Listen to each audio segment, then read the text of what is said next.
Hey everyone, it is so good to spend some time with you as we all engage together in the Christian Student Leader Collective. I'm thrilled to be able to join you today and share a little bit about a topic that I think is hopefully relevant to all of us as we seek to be, engage in this great work of student development together. So I want to talk with you today about the concept of change. And I've subtitled this talk, How to Get People to Grow, because ultimately that's, I think, what we all do this for, right? Is that we want to see our students, our peers, our friends grow both in their faith, in their intellectual journey throughout college. We want to see them develop into the people that God's created them to be. I always like to say in my career that what draws me to this work is that I feel like the Lord gives me an opportunity to help people discover who He's made them to be and what He's calling them to do. And so that's a concept that I think has just really resonated for me over my career. And at the heart of it is the concept of change. So I serve here in sunny California at Biola University, and I am sitting in a living room that is clearly in a state of chaos, right? I just moved here to California. So I am surrounded by boxes. I'm surrounded by piles of stuff that I have yet to even begin to think about unpacking because I just moved here. I previously worked at an institution in Illinois. Before that, I spent a long time in Michigan. And so my life right now is in a little bit of a state of transition. There's a lot of stuff in my life that is changing. And so I find myself in this situation really sitting in this space of change. And that's been on my mind a lot as I'm sitting here going, okay, my car's license plate says Michigan. I most recently lived in Illinois. Now I live in California. None of this seems to line up, and yet it's all real, and it's all having real life effects and influences on my life. And so I want to talk with us today a little bit about what it looks like to embrace the concept of change, to see change in your students, and to see your role as a student leader take an active kind of involvement in helping facilitate change for your students. So why do I care so much about this? Because at the end of the day, I know that you share the same passion I do, and that is we want to see our students grow. At the end of the day, each of us are motivated to show up as student leaders, whether it's a resident assistant type role, whether it's working with commuters, maybe it's leading a Bible study, maybe you're on student government. At the end of the day, I know that you care deeply about seeing the students at your school grow in some fashion. And at its most fundamental level, I believe that growth is about change. I believe that growth is about saying who I am today is not who I was yesterday, and who I am today is not who I'll be tomorrow. And so that change concept, I think, is something that we as leaders not only have an opportunity, but I would even say we have a responsibility to understand and to learn. So when we recognize that change is part of what we want to do in helping students grow, I think it's important that we acknowledge two maybe paradoxical thoughts, and that is that change is both harder and yet also more simple than we may think. It's not easier, it's just more simple than we think. So I want to share with you someone who I would honestly say this person has changed my life. I've never met this guy. His name is John Cotter. But I've read his books. He has shown up often throughout my career. When I did my master's degree and my doctorate, he's someone who's really well regarded in the world of change management. So some people kind of jokingly call him the godfather of change. And I think that's an appropriate way to think of him. So John Cotter is the guy who has come up with a theory that I want to share with you today called Cotter's 8 stages of change. So what I'm going to do is I'm just going to walk through this and talk about each of these 8 stages. Ultimately, at the end of the day, it's on you to take each of these 8 stages and consider, what does it look like for me to take these very simple steps of a paradigm and put them into action in my role as a student leader. So let's start right here at the top of this kind of circle of change steps. And I want to talk about, first of all, the most important, in my opinion, the most important aspect of managing change. And that is, number 1, we need to create a sense of urgency. If you think about it, every change begins when we are motivated to do something differently than what we have been doing. So I worked at an institution in Illinois, and that institution made some changes to how they do what they do. And all of a sudden, I found myself without a job. So you better believe I am motivated. There was a sense of urgency for me to find out, okay, who's going to start hiring me to do something different? And so that's why I'm now out here, right? So there was a sense of urgency. And for each of us as we work with our students, I think that's the starting point that all of us need to think, how am I taking my students and creating in them a sense of urgency that something about the status quo, something about who they are right here, right now, needs to change. The second step then is, what do we do with that sense of urgency? You know, it can't be just for ourselves as a student leader, right? Personal change, it's got to start within you. And that's why you're here. That's why you're on this call, is because there's a sense of urgency in you that you need to grow, that you need to do something. But what do you do when you have your students? You need to now start thinking, okay, how do I take that sense of urgency and how do I create what's called a guiding coalition? So this looks like a concept that sometimes we've used in student leader trainings called that first follower. This is that person who's maybe going to jump on board with you, and they're going to be that person. Maybe it's your roommate, maybe it's a fellow student leader who says, hey, I'm going to join you and I'm going to help kind of galvanize people around this sense of urgency. Maybe this is when you are going door to door and encouraging people to join that initiative, to sign up for that program, to help volunteer for that thing that you're doing, right? Whatever it is, it's getting that group of people who are going to be the formative group that starts to move your change initiative forward. And again, I think these two initial steps are so vital, and we cannot miss them or skip to step 3 or beyond until we really have created that sense of urgency and then found out who's with me on this.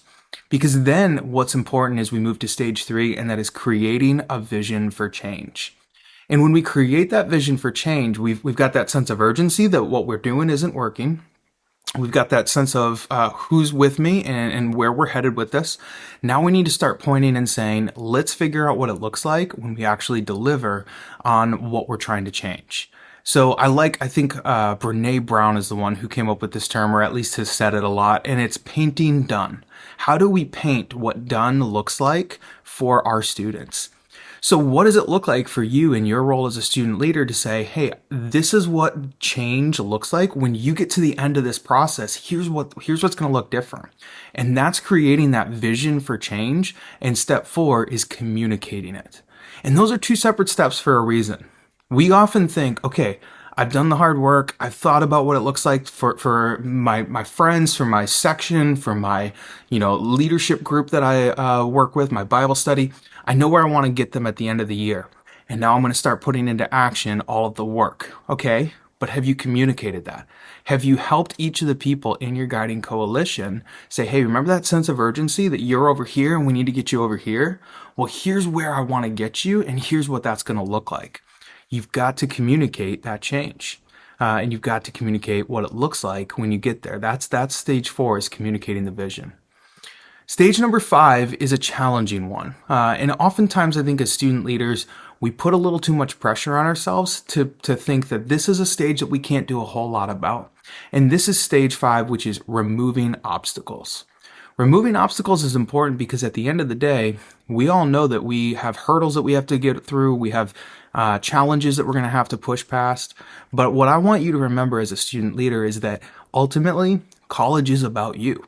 College exists for your growth and for your development. And I know for a fact that you have supervisors who want to jump in with you and support you through those hurdles. They want to help remove those obstacles for you. Some of them are impossible to remove, right? All of us would love to have a budget of $1 million for our student events for this year. If you work at a school that you have $1 million in your budget, please let me know what you're doing, because I'd love to be able to give that to my student leaders. But at the end of the day, there's going to be obstacles, right? But it's on you as the leader to start thinking ahead. Okay, so I've created a sense of urgency. I've told my people, hey, this is where we are and this is where we need to be. I've got that group I've got that energy. I've galvanized them in some really cool ways. I've communicated that vision of this is what it's going to take for us to get there. And then what does it look like for you as the leader to assume the responsibility of saying, hey, I know that there's going to be some obstacles when it comes to people having time to be able to join this. How do I help remove that as an obstacle? How do I help my students who are in my section feel like there's not a barrier in place because there's an undue burden of cost on them to join this event? What does it look like for us to say, some of these events that we've traditionally planned maybe aren't super accessible, and that's a burden. That's a obstacle for some of our community members to be able to join. So what does it look like to say, I've considered how to make this opportunity accessible to everyone? One of the examples that I think of is when I spent some time as a resident director. I loved my time in that role. And I spent 6 years living in a freshman men's building. And what I learned during that season is that there is a lot of opportunity for us to lean on tradition. And so tradition is great. I love the traditional events that we all get to do on our campuses. I'm sure you have some on yours. But one of the things that I hadn't considered is that for some of our students, tradition does not consider them. And so we had an event that was really challenging for anyone who had any kind of visual impairment. And I didn't even think about it. So the first year we did the event, it wasn't a problem, right? Because we didn't have anyone in my building who that was going to affect. But the second year we had a student who was blind. And I am so grateful for my RAs and the work that they did, for the student leaders who I worked with. I didn't think about it as a professional staff member, to my shame. And yet one of my RAs came to me and said, hey, we've got an idea for how we can get this student to be more involved in this event.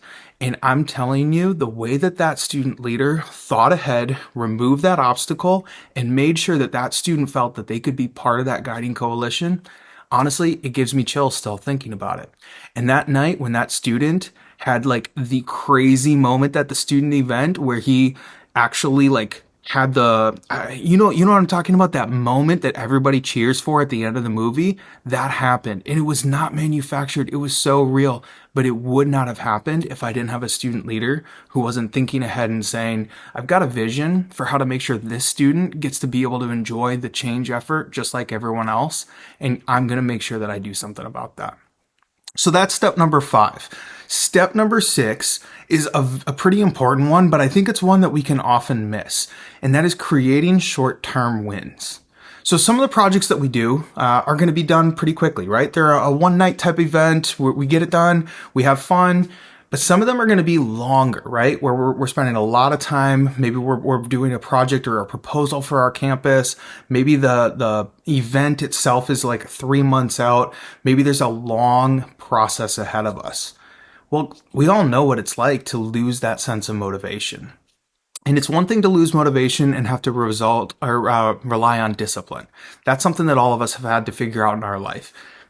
But what does it look like as a leader to also generate short-term wins so that your people feel like, hey, you know what?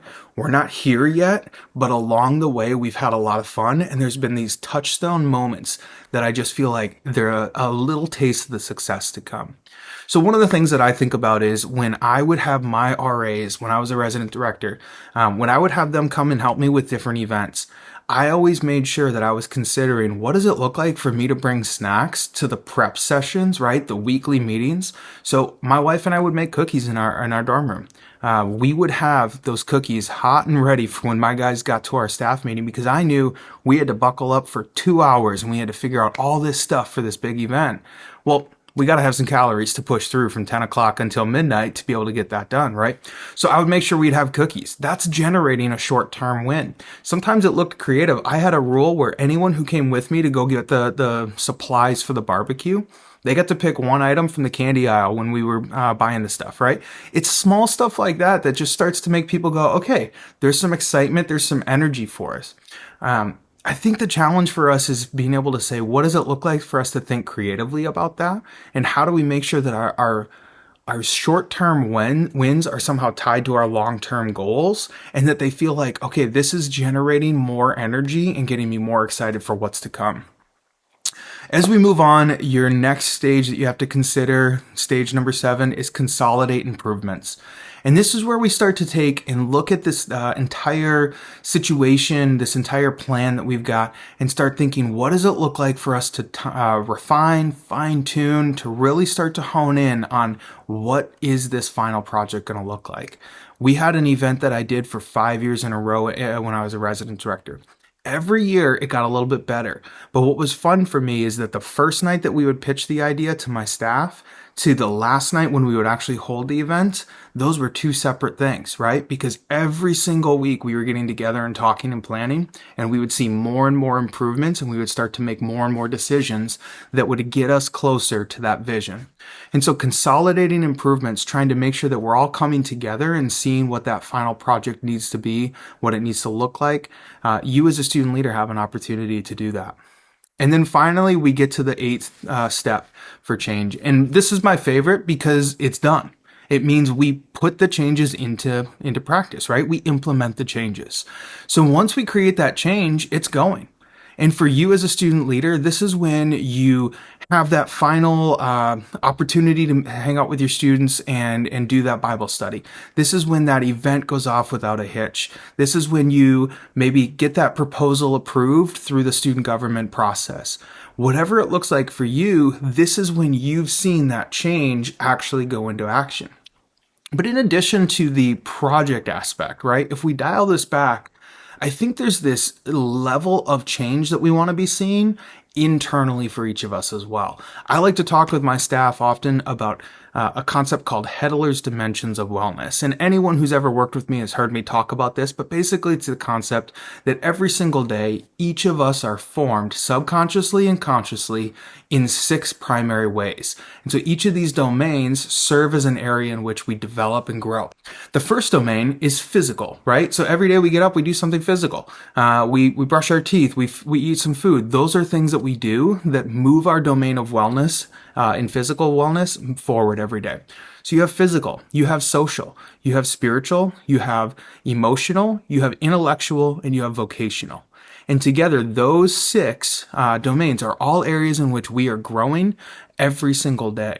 And so when we think about change as well for our students, I want you to think about no matter what the project is that you're trying to bring through these stages, no matter what the end goal, what that event is supposed to be, what that proposal is supposed to result in, you are changing in those six domains as well.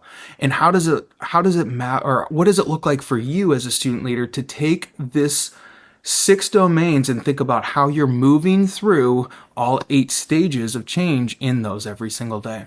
What does it look like for you to see your students as a work in progress that you get to be part of seeing them grow throughout that year? That to me is the most exciting part about being a student leader, is that you get to be part of growth in your fellow students every single year. So let's bring this home a little bit. Let's think more specifically. I have 3 questions that I want you to think about as you wrap up your time with me today. The first question is, I want you to be honest with yourself. What change are you hoping to see in your students this year? If you haven't thought about that yet, you've got to stop. You got to stop putting things into action, and you got to start getting back to your why, right? You got to think, what is the change that I'm actually hoping to see? Let's start thinking about where we want to bring our students at the end of this year, because the work you're doing right now is bringing them somewhere. Only with intention will we be able to bring them where we hope to bring them. Second question is, what change are you hoping to see in your institution? This is something that I think sometimes students figure out during their time in college. But when we see students kind of get that moment, man, it's a light bulb moment for students, and we love it as staff because you ultimately get to shape the institution that you work at. Isn't that cool? I think that's something that's so unique about being a student leader, is that a year from now, the school that you attend right now will be different because of your efforts. That's something that we shouldn't take for granted, right? So I want you to ask yourself, what is the change that you're hoping to see in your institution? What role can you play? What active role can you play in helping develop what it looks like to move closer towards that vision of change? And then third, this is the very practical question. What does it look like for you to map your efforts to this model? So what does it look like for you to sit down with your group of fellow student leaders, with your supervisor, and say, okay, here's the project, here's the goal, here's the thing, the event that we're trying to do. How are we creating a sense of urgency? Literally pausing and asking that question and answering it as a group. How are we building a guiding coalition? Are we painting done? Are we casting that vision? Are we communicating the vision, right? We just work through all 8 of these considerations, all 8 of these questions, and ultimately they point us closer towards getting change right. At the end of the day, we want to see students grow. We're going to grow.